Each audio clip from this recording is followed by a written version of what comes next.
je reçois énormément encore des gens qui m'envoient des messages, qui m'envoient des liens, etc.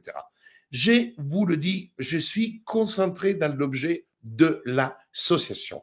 L'association ne s'occupe pas de la guerre d'Israël. L'association, son objet est la lutte contre toutes les lois liberticides, les textes liberticides en France, en Europe et dans le monde à la suite de la Covid-19.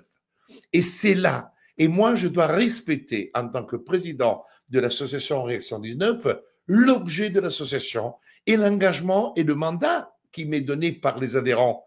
Les adhérents ne viennent pas chez Réaction 19 pour parler de agriculture, ne veulent pas, ils viennent pas pour parler de naturopathie, ils viennent pas pour parler de certaines choses, ils viennent pour être là, pour soutenir ce qu'était cette lutte qui a commencé en 2020, en avril 2020, comme il le dit Ricardo dans le jingle initial, cette lutte qui se poursuit et nous la poursuivons.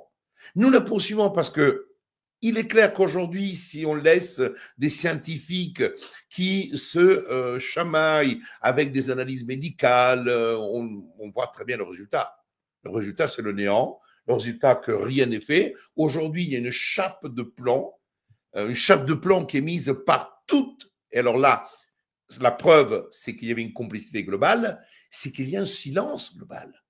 Un silence global de qui? Un silence global de toutes les autorités médicales, de toutes les institutions, de tous les politiques, parce que on parle de politique, on parle de l'opposition, mais dans le cadre Covid, il n'y a pas eu un parti politique qui a pris position en disant attention, doute, réfléchissons. Quand nous chanterons le temps des cerises et Gué-Rossignol et Merle-Moka seront tous en fête.